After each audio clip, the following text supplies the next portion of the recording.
Yo, yo, yo, welcome back to another episode of On the Spot Sports. And before we get to our guest today, we have a big shout out for Living Sisu. Living Sisu is a platform and app that wants to give you all the tools to have success in your sport. Their main objective is to activate your lifestyle. So it's for active people. Enjoy discounts at companies like BioSteel, 30% off, Body Logics, the Goalie Guild, all his books are discounted. Roan, Lululemon for men, 20% off. Online stretching programs with Eccentrics, 1 full month free. They got super silent massage guns, 20% off those. And it's a great quality. It's way less expensive than a Theragun, and it's great quality. So there's so many more discounts that you guys will need to just become a member to see. So they want to provide you with anything you need for success. So come join the community. I'm a part of it. A bunch of other athletes are a part of it. So it's free to join. It takes 20 seconds to get exclusive offers to your sport, and it's definitely worth it. So do us a huge favor and go sign up for Living Sisu's membership. It's free, takes 20 seconds. So go do it, and we'll see you there. Living Sisu is a great company. We know one of the co-founders, Zach Fricali. He's a great guy. He's the co-founder. He does a lot of live streams on Instagram at Living Sisu, and with a bunch of elite athletes, and you learn a lot from like the athletes' determination, their resiliency, everything to what made them become successful. So it's been a great experience so far. So go on. I'm gonna leave the link in the description. So go sign up. Yo, welcome back to another episode of On the Spot Sports. I'm Jack, and in today's episode, we are joined by a very special guest, current professional hockey goalie, Justin Kapelmaster. Justin is currently playing in the East Coast Hockey League with the Allen Americans in his first pro season. Justin played his junior hockey days in the ECHL, the EHL, the OJHL, and worked his way up to the NAHL before playing 3 years of college hockey at Ferris State University and 1 year at Robert Morris University. So this is going to be a fun episode, Justin. So welcome to the show, Justin Kapelmaster. How we doing? Thanks for having me. I'm excited. It should be fun. Yeah, for sure. I'm doing good. How have things been with you? Like, we're all in this crazy time with athletics and sports and all that. So like, what's everything been like day to day pretty much? Yeah, no, day to day is good. I actually just I'm coming back from an injury. I just got cleared 100% yesterday. So I've just been rehabbing the last like 2 weeks and stuff like that on my hamstring, but everything besides that's been going well. Our schedule is kind of like wake up, practice, workout, and then basically you have the rest of the day to do whatever you got to do unless you have games. But the thing about the league that the ECHL this year at least is that there's so many games and such a short span. So they try and cram a lot of games together. So most weekends we're playing 3-3s with a couple games throughout the week as well. So it's pretty hectic. Yeah, for sure. And that just gets crazy, especially going 3-3s like pretty much almost every weekend. Like that must have like a tear on your body a little bit there, especially with the injury and all that. Like I'm sure that didn't help playing 3-3s every week. Yeah, no, you're pretty spot on with that. That's for sure. We have our other goalie, Jake Patterson here. He who's a really good goaltender as well. He actually dealt with an injury probably about 3 weeks before mine happened, and I played probably 8 or 9 straight. So that's definitely what caused the injury, but definitely was maybe a piece of it for sure. Yeah, absolutely. So can you give our viewers like a little background information on yourself, like when you started playing hockey, what made you become a goaltender, and like what was that first real moment where you're like, I wanted to be a goalie? Yeah. So yeah, obviously grew up in Florida, not a hockey bed or a hockey hotbed, so much to say, back in the day, but now it's quite a hockey hotbed. And there's quite a few NHLers and a lot of professional and NCAA Division I hockey players from down there. Very talented spot. But yeah, got started out obviously from there and played hockey my whole life. My brothers, my cousins, everybody played hockey. So I was kind of around it. Started when I was 6, playing like competitively, but it was roller hockey mainly. I didn't get into ice until I was about 8. And the way I really got into goaltending, I feel like everyone's got like that funny story or something that happened where goalie, but I actually started off as a defenseman. And our team was going to the roller hockey national championships. I don't know if you heard of like Narch and stuff like that. Yeah. Oh, we were going to the Narch championships. I was 6 years old. It was my first Narch. and our goalie backed out like 2 weeks before we were going to go to Narch, typical. Oh, And our head coach was like, basically, does anybody want to be a goalie? And I honestly don't even remember this day. It was so long ago, but my dad remembers it to a T. So I guess I like raised my hand, and my dad was at the practice, and my dad started freaking out, and it was like, oh, no, it's too expensive. We can't do this, blah, blah, blah. He doesn't have equipment. Ended up having, my coach was like, oh, don't worry about it. Had like some equipment in the back of his truck. So yeah, I used that equipment. We ended up going to the championships in like 2 weeks from that period. Ended up winning the whole thing. I won the skills competition and then won best goaltender. So came back from that, back to Florida. I was talking about my parents, I guess, and was just like, yeah, there's no shot I'm going back to playing defense. yeah, that's funny. It's a typical getting into goalie story. Like you win some games, win a championship, and you're set. Like there is, it's so weird how that like happens, and like everyone's story is pretty much like that. And it's just crazy with the times. But like going into roller hockey a little bit here, like what made you get into roller hockey instead of ice hockey before you started like full-time ice hockey? Well, I mean, I said it before that. I mean, I'm from Florida, so I guess the heat, and you know what I mean, the heat and stuff like Yeah. that. I guess my brother was big into roller. He played ice as well, competitively, not too high. My cousin was pretty competitive. He could have went Division I, but he ended up going to Florida for school. But yeah, I loved roller hockey, man. I wish I could have played it longer. I played till I was about 14, and went to Narch every year. Won a lot of gold medals. Went to a lot of tournaments. Um, Honestly, it would have been fun to like go the pro route with that, but obviously the money's not great unless you have sponsorships and stuff like Yeah. that, and that whole jazz. But yeah, roller was amazing. And then the transition to ice was just it went pretty smooth. I transitioned, I believe my had to be my what's after Adams mites, my mite year, Yeah, mites. my mite year. I transferred over, and yeah, it was a pretty smooth transition. I played AAA for 4 years for the Florida Junior Panthers AAA program, and we traveled. Obviously, there's not many AAA teams in Florida, so we had to travel up north, obviously, and play all the top teams, Honey Baked, go to the Nike Bauer tournaments, all that stuff. So that was amazing. Yeah, and yeah, for sure. And just like roller hockey, like I recently got into it like over quarantine, like when COVID first started, and like a few buddies and I were just like skating, and then we're like, it'll help us with ice. Yeah. And like a lot of those like skills transfer over from roller to ice, whether it be like hands or like using your edges a little bit more in roller, and then going into the like ice skating, like you could definitely tell that a lot of that transfers over.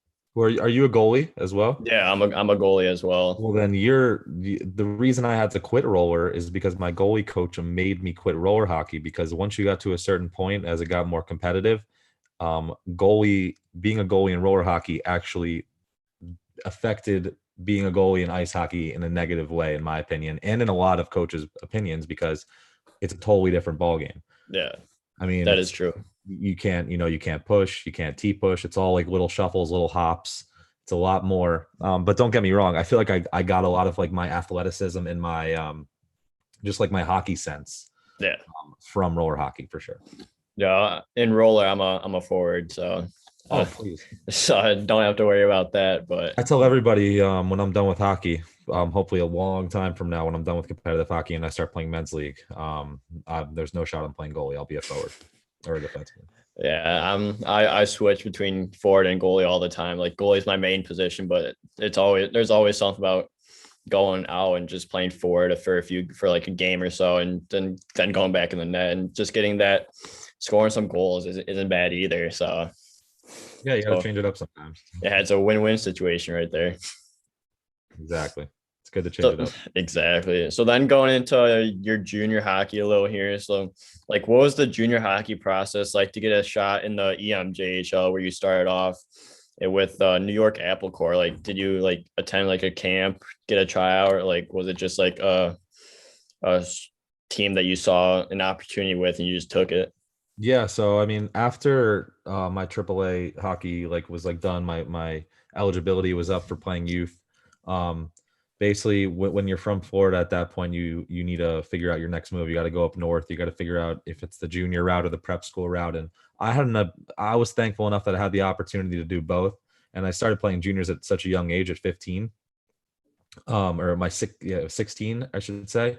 And I mean, that whole process went pretty smooth. I was talking to a bunch of prep schools, talking to a bunch of different junior teams, just trying to figure out the best option for it. Honestly, it took a toll on my parents because they had their little baby leaving the nest at 15 years old. So that was the big issue. But overall, the process went smooth. I went up to the New York Apple Corps, which was in New York, and spoke to their organization, the head GM there, Henry Lazar and John Sandos, and in the group up there. And my experience there was absolutely unbelievable. I spent 2 years with the New York Apple Corps.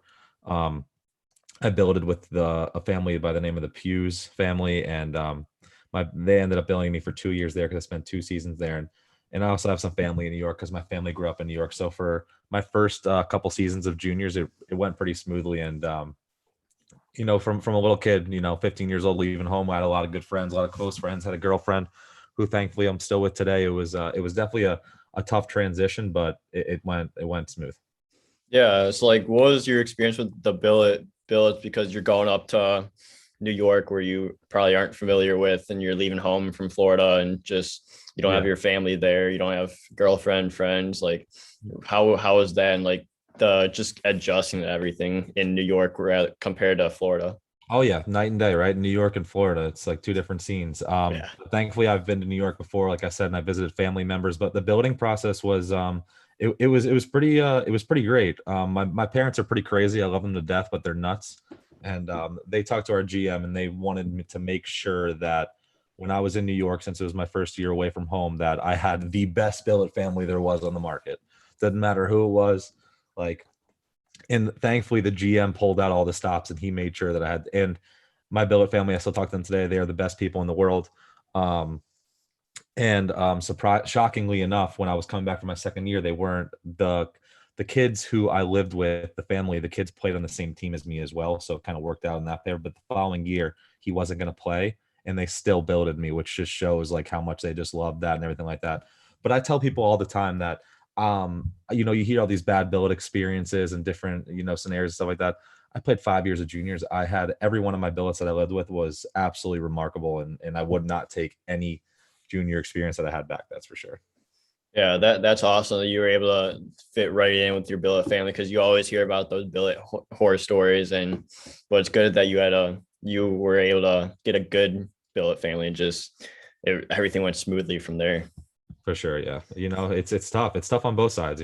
This billet family has a kid coming in. They don't know who this kid is. Same, and then same for me. I'm, going into a new home, new family. So don't know what to expect. Yeah, exactly. So then, going into your first year of juniors, did you like have any big expectations of like how you're gonna play, if you're gonna play at some games? Like, what was your expectations going in, I guess you could say? Yeah, no, like I said, I was trying to decide between if I wanted to go to prep school and do juniors. It was going into my sophomore year of high school. It was that summer after freshman year. And yeah, when I was speaking to when I was that when you decide where you go to play for a team, that's a big thing, is playing time, what goalies are in front of you, what situation do you have there. You really want to know that before you jump into something that you can't handle. And the situation there was that I was going to come in, I was going to be the go-to guy, I was going to get a lot of games my first year, and that was the main token point. Besides living in New York and the situation they had there, and my billet family being amazing, you want to play as much games as you can. So thankfully, I was able to do that, and my second year as well, I was able to do that as well. So I feel like those 2 years, although even though the competition was pretty strong back then compared to how the league is now, in my opinion, I think that helped the growth of my hockey career for sure. Yeah, so like you said, you're the go-to guy for your first 2 years there. So did you take that take that in? You played 34 games your first year, 26 the other years. Like, what was it like getting that shot to be the guy and just develop, like you said, take your development even further, and just being able to develop into a strong goaltender to keep moving up the levels? Yeah, no, it was definitely good. It was definitely a big step from youth hockey. Like I said, I was 15 years old or 16, whatever I was, playing with kids who were 20 years old, 21, 19. And it's funny, you tell people about the junior hockey career, and even college, you don't take college for granted, don't take juniors for granted. And it's funny to see, like, you look back and say, okay, where was I my 16-year-old year? How did I act? And then where I was at my age out year, because I was able to see both sides of the spectrum. Um, But no, like I said before, those first 2 years definitely helped the growth of my hockey career. And I ended up staying in New York for a following year and transitioning to the New York Bobcats, which I was able to play with a couple kids on that Apple Core team, and the head coach there, Craig DeRemus, who was absolutely amazing. And that team, I have a lot of close friends from there, and some of the relationships I made from my 3 years in New York, I would not take back.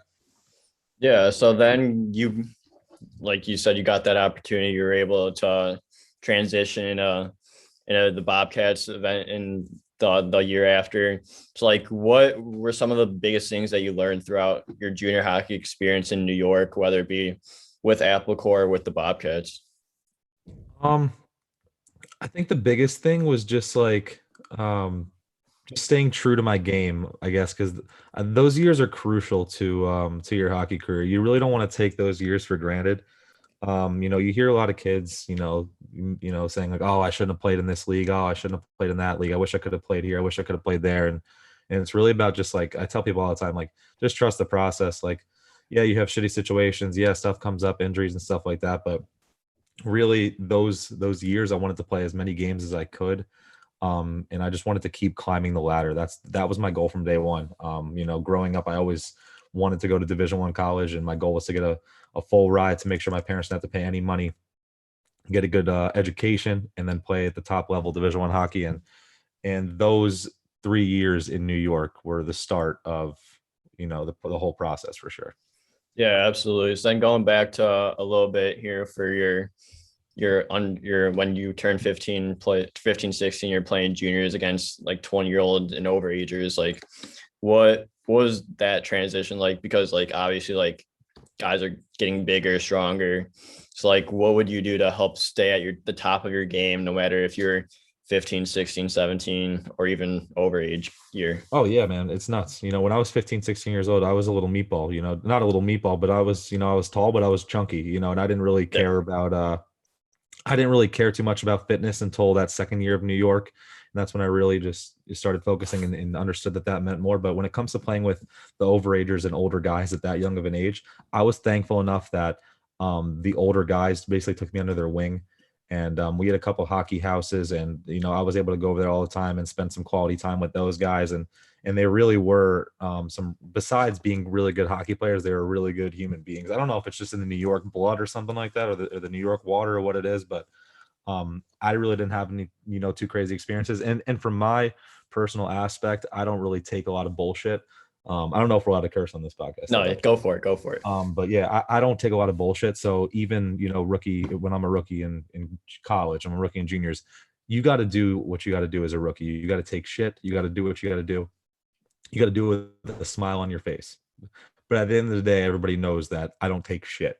So like you could push me to a certain limit, but don't push that limit too far. So I think the older guys respected that. And I think as I grew up, rose the ranks of my hockey career, and as I started college and was a rookie there, that people understood that as well. Yeah, for sure. I really like that. And just like you were there to play and to get better, and like you're serious at that point, and just you just can't, like you got to respect that. And then like you just can't push the buttons and get like above that line that you're like you can't deal with that shit. Well, yeah, it's not even that. It's just, when you're a younger guy, a lot of guys don't understand that. Yeah. This is how it is. Older guys, they've done their time, they've done their due diligence. When you're a younger guy, you got to do all the shitty work. You got to pack the bus. You got to do all that stuff, but you got to do it with a smile on your face, and you got to enjoy it. Because when you do it like that, the older guys respect you, and they'll start to do it less.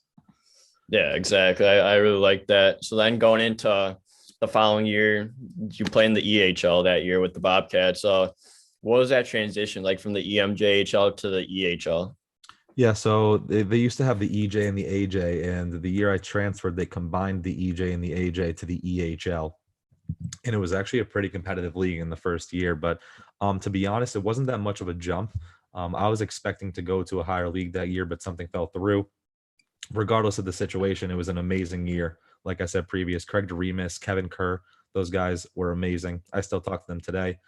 They were both crucial in the process of me committing to college and that whole journey and stuff like that too. But to be honest, I don't think the jump was anything too spectacular. I think the jump from the EHL to the OJ was a little bit bigger than the jump from the Apple Court to the New York Bobcats.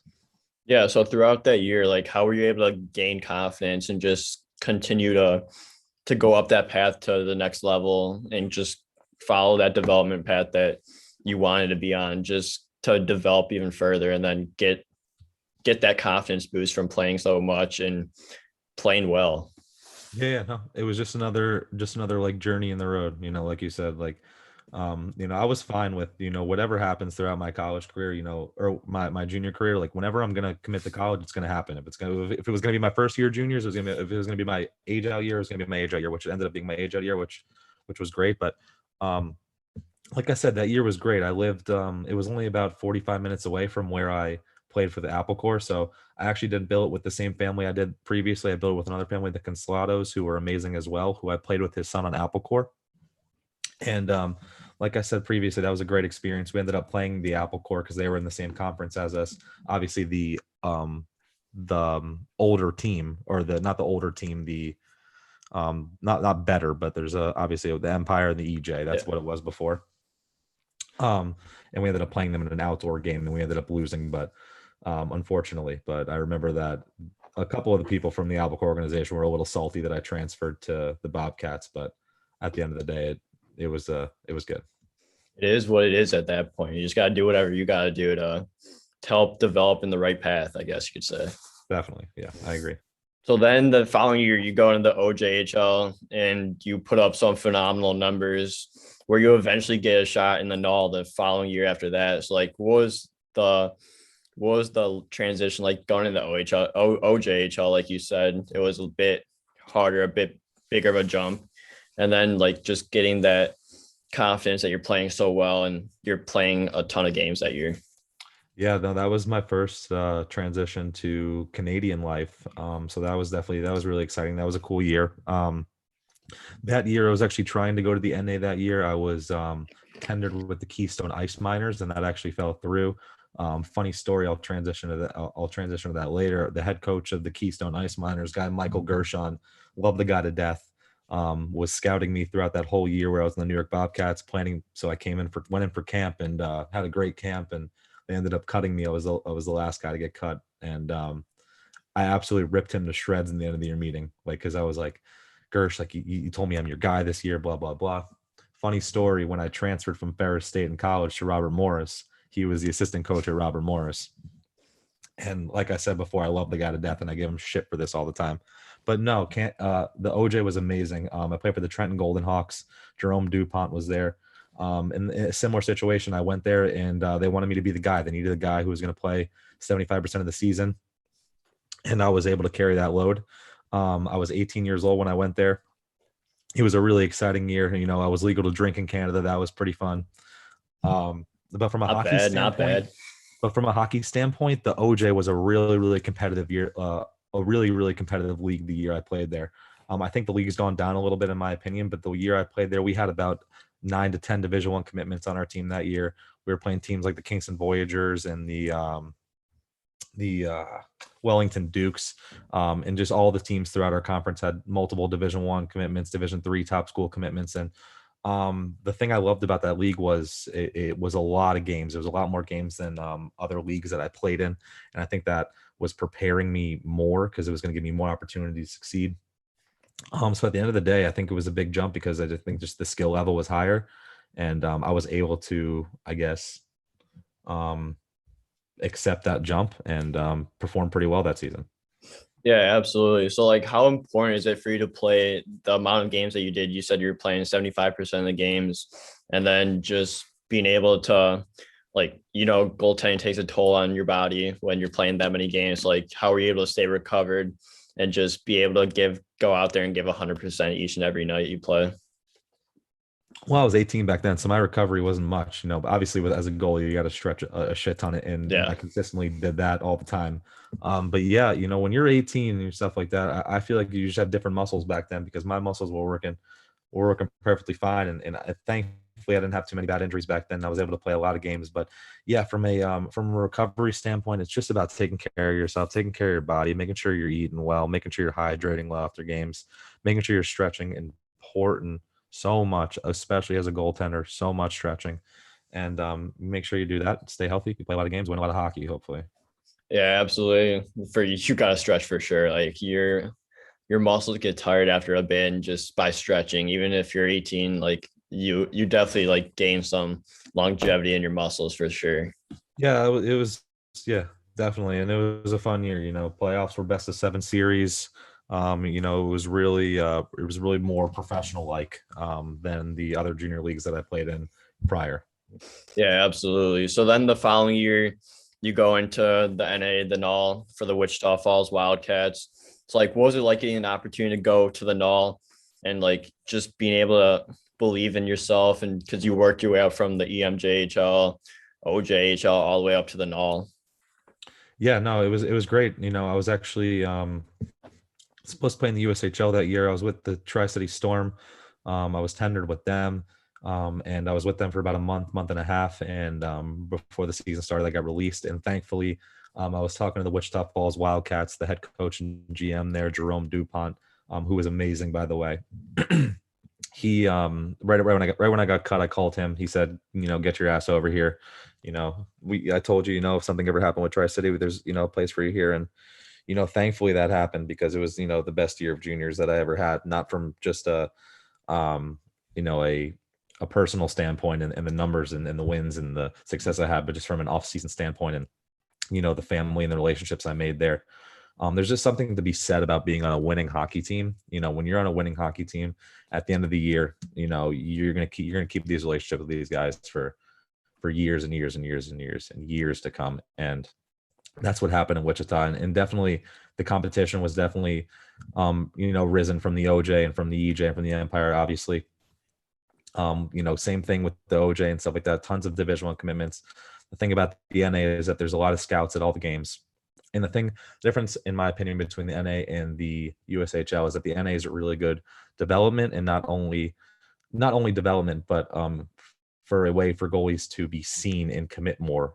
So you see a lot more Division I commitments out of the NA than you do the USHL, Division I and Division III.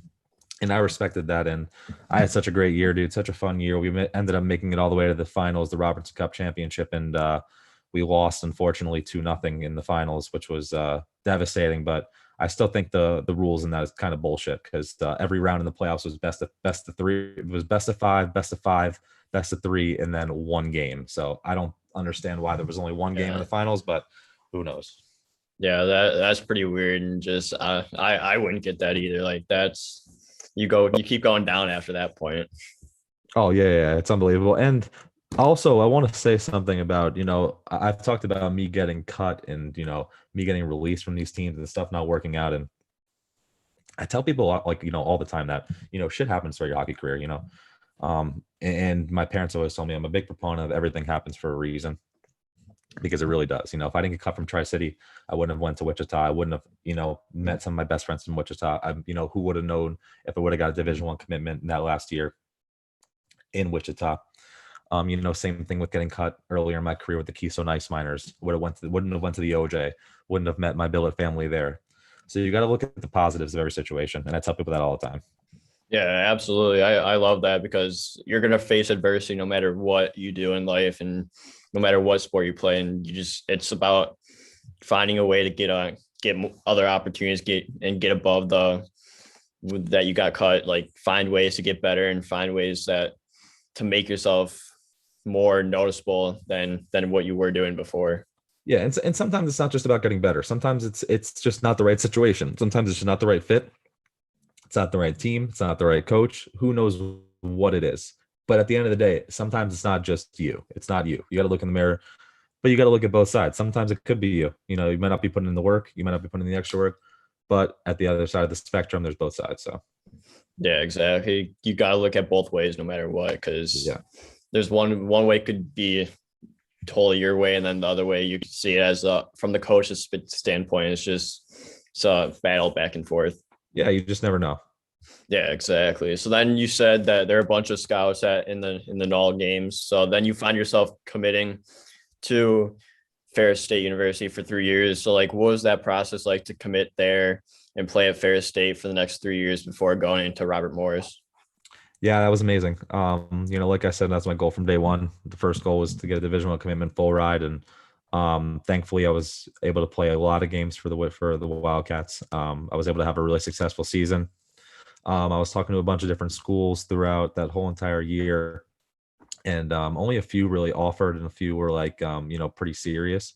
Went on a visit to Ferris, loved the campus, loved the organization, loved everything about it, and they offered me a scholarship there. And I immediately called my parents from the airport and I said, I don't want to take any more visits to any schools. I got the commitment. I'm done. I'm good to go. Um, you know, check that off the list of things to do. So that was pretty spectacular. That was definitely a remarkable moment, and it was definitely a huge pressure lifted off my shoulders for my parents. Yeah, absolutely. That must have been an awesome feeling. And then you go into like not even like the academic side obviously is very important. Then you go into the hockey as well. So going into your first year of college, like did you like expect to be the starter, the go-to guy like you have been in the past in juniors, and then just getting the opportunities to play? Yeah, sometimes you got to be humble in every situation that you go into. So like when I after my junior career where I played a lot of games, you're committing to a Division I college, so you're battling with the top guys in the country, and that's going to happen.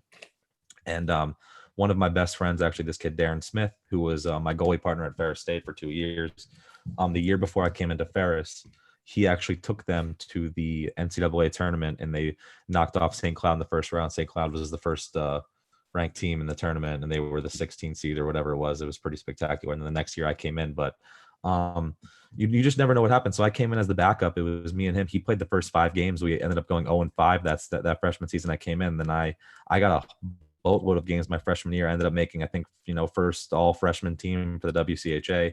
Was on the ballot for the Mike Richter or something like that, or rookie goalie of the year, whatever it was. I was just happy to be there. I was just happy to enjoy the experience, enjoy the ride.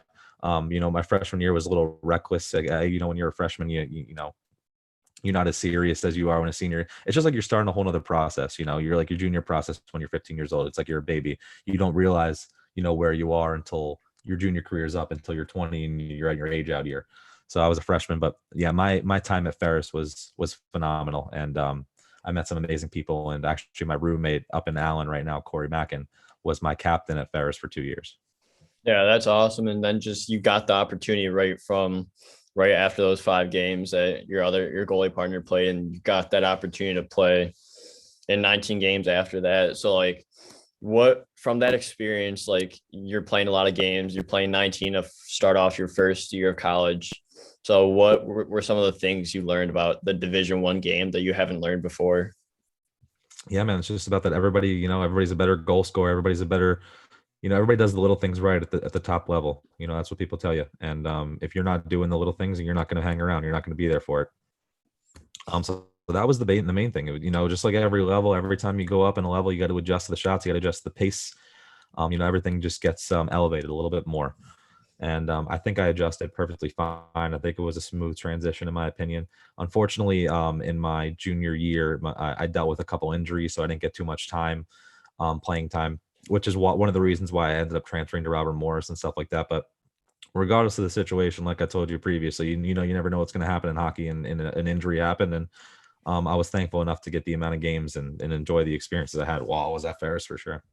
Yeah, exactly. So like throughout that time, like throughout your freshman, sophomore, junior year, you were playing, and then you dealt with that though with those injuries. Like throughout like the college game, like what was your mindset throughout everything? Like especially like when you were injured, like things get tough and you just want to heal as fast as you can and start playing. It's like what was your mindset throughout that time, and just not to come back too early and Yeah, just dude, be able to recover?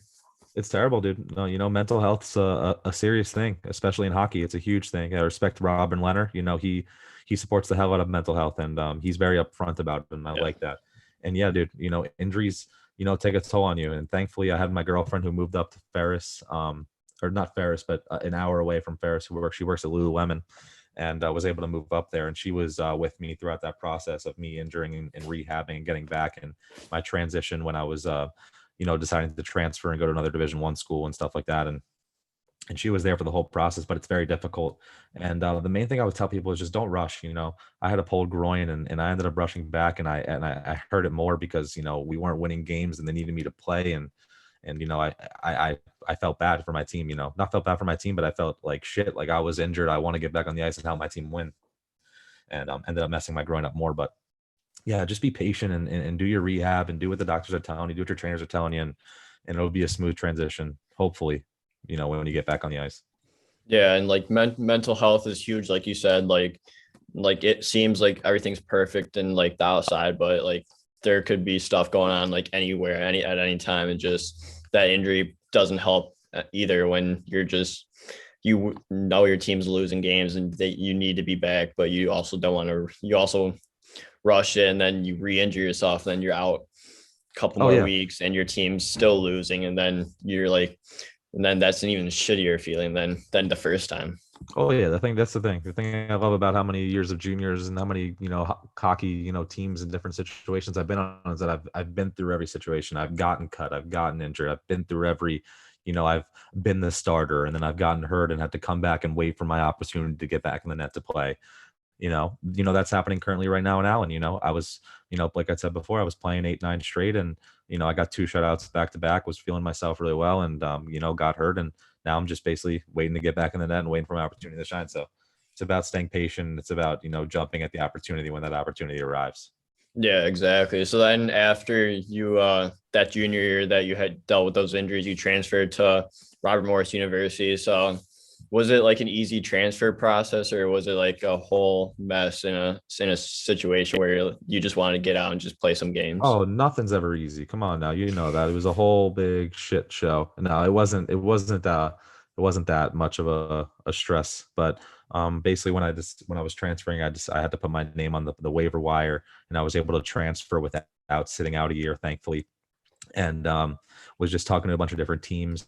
And when I was talking to these teams, I was just making sure, what their situation was out, because I was going into my last year of college, and I wanted to have the best possible year as possible. The way I said that, I wanted to have the best possible year.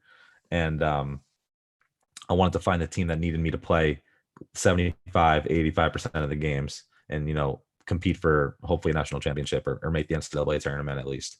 And Robert Morris opened up, and their head coach, Derek Schooley there, Michael Gershon, said, they need me to come in. They had a guy who was transferring out to Clarkson, and who was their starter. And they needed a guy to come in and take basically take the reins. And it was amazing. At Ferris, it was a really small campus. We were the only Division I sport on campus. And so that meant that, got a lot of hype, the hockey team was really loved at the school. Our games were packed. After the games, everybody would come back to the hockey house. Everybody loved the hockey players. It was a really good experience from that standpoint. And, there was one bar in the whole town. So everybody went to that one bar. Everybody really knew each other. And then at Pittsburgh, I loved Pittsburgh at Robert Morris. It was just a whole different situation. We were, 20 minutes outside downtown Pittsburgh, Penguins right there. Whole different scene, different conference, different, Division I teams to play, so it was just a cool experience. And I just love the process. I love the journey. I love being on new teams. I love meeting new teammates, new coaching staff. It's good. Unless you find the place that you really like, then you can settle down for a good time. You get the right contract. Once somebody, signs you to a nice deal, then you settle down. Yeah. Oh yeah, absolutely. And just you went into Pittsburgh and Robert Morris, and you played 30 games for them, playing the most in your college career. It's like, what was it like getting that shot your final year of college hockey, and then just making a name for yourself, looking into the pro year the next year? Yeah, no, it was good. It was kind of like it was weird. I had a really great freshman year, average sophomore year, dealt with injuries junior year, and then had a finished off with a bang and had an amazing year my senior year, and it was great. It was really good to have a head coach like Derek Schooley kind of trust me and had a really good relationship with him. And when you have that with a coach, there's it doesn't put a lot of pressure on you as a goalie. And I think when you don't have a lot of pressure on you, it makes you play better. You go into a game knowing, if I don't get a shutout here, if I don't stop, if I let in more than 2 goals, I'm not playing the next game.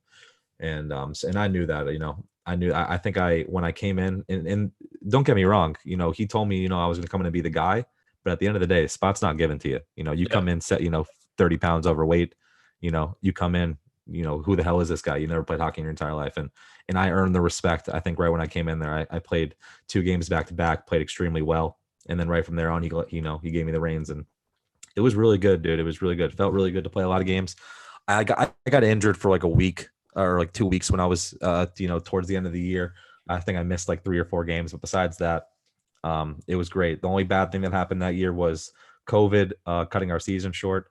In the second round of playoffs, we won the first round. In the second round of playoffs against Sacred Heart, we were up there at the facility, drove 8 hours. And then the day of the game, we morning skated, came back to the hotel.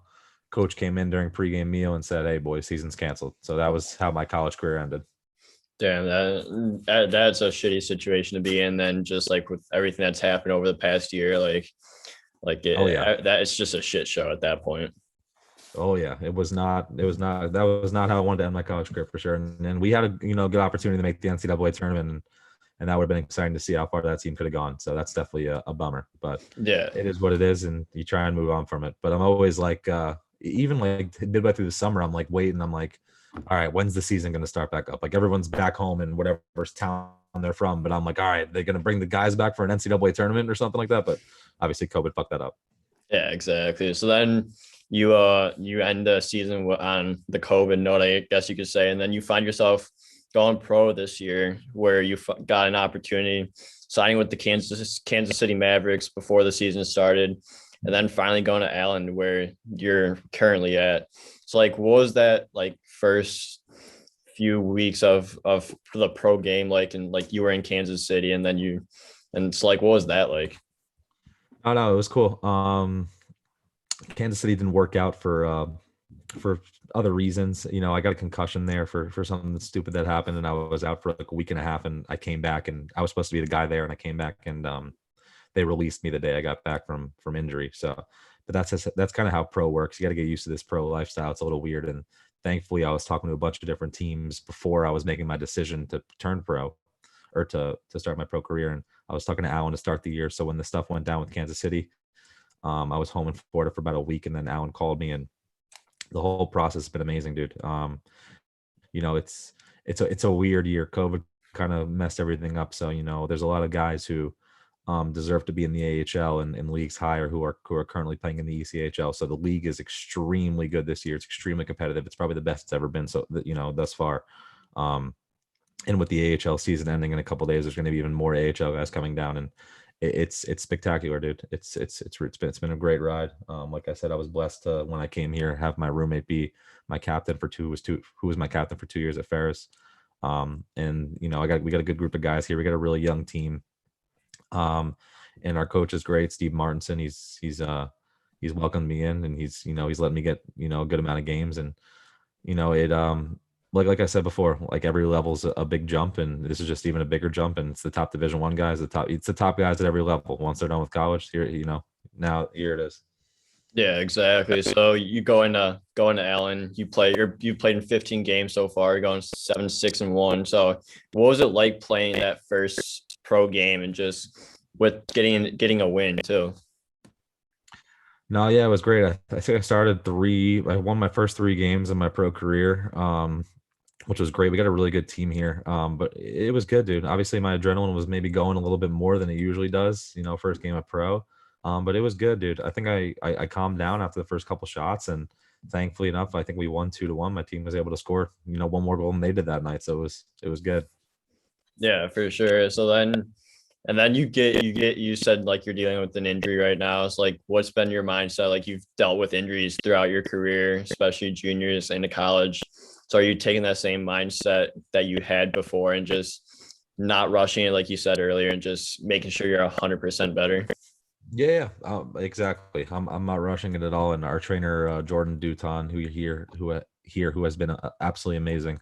Just been rehabbing and doing the little things, and I got cleared 100% today. But I was playing really good hockey before I got hurt, so it's a little different this time when I got injured. Different this time because I was feeling so good beforehand. Even though in the previous years when I got injured, it does not like I was playing good hockey before, but I was coming off 2 shutouts before I got injured. So my confidence is pretty good right now. So I think the transition when I come back from being injured, when I get back in a game, is just going to be like how I was prior. So it's not going to be too much of a struggle. Yeah, absolutely. And like you've learned a lot throughout that process of like getting of your injury and then getting those shutouts and like knowing the pro game a little bit better here. So what has been like the biggest thing that you've learned throughout the first 15 games of pro? That you can't get away with some of the stuff that you got away with in college and in juniors and in those younger leagues.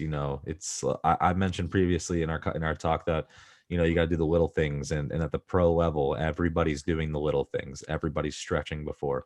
I guess the one thing I could tell people is that when you get to the pro level, you better make sure that you're the first one on the ice and the last one to leave the ice, because everybody's doing at this level. And if you're not doing it, you're not going to last as long as these guys do in the league. Patrick Marleau just broke the NHL record for the amount of games that he played. And I was listening to an interview that he had about some guy talking about him. Sorry.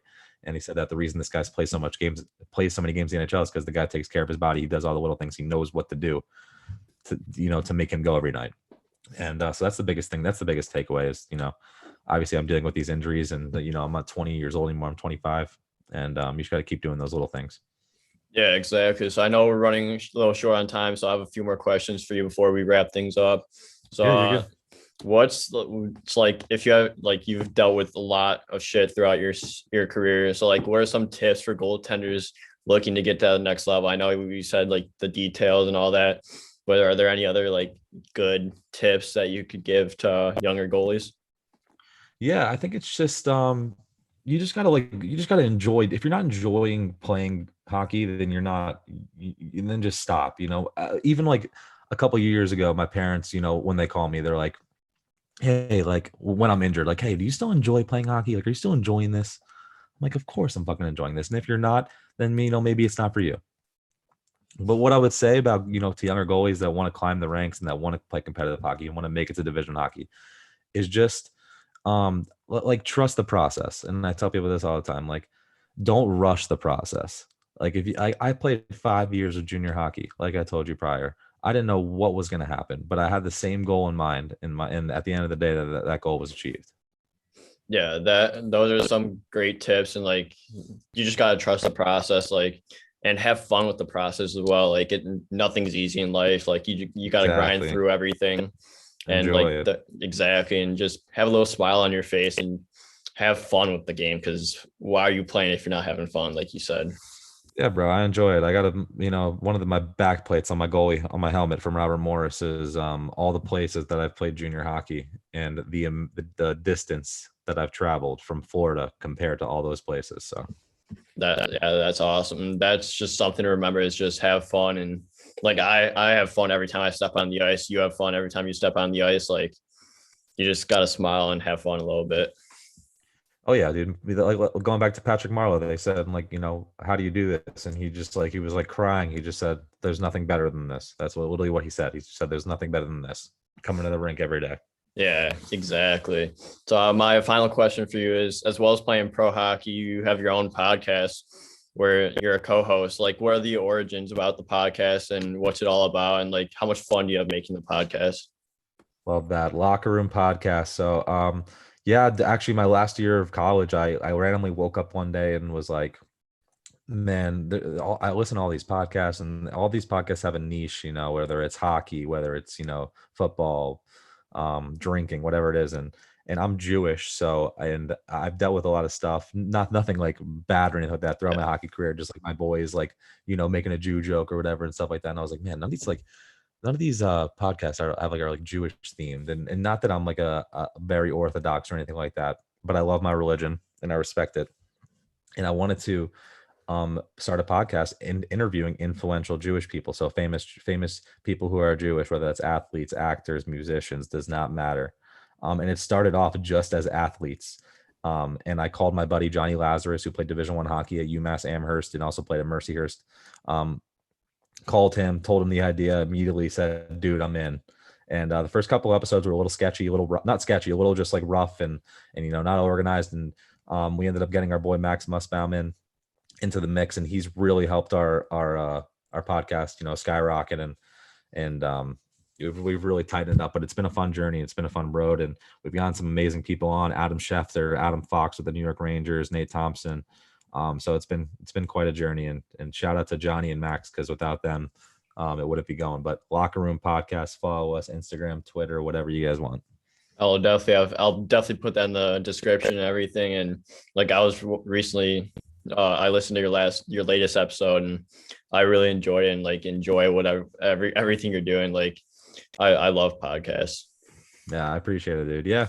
I enjoy it, and I enjoy what you're doing here. I think it's great. I looked at a lot of the different guests you had on and stuff like that. And I think it's great what you're doing here. I love everybody's journey. I love hearing about everybody's, hockey career and everybody's process. So it's nice.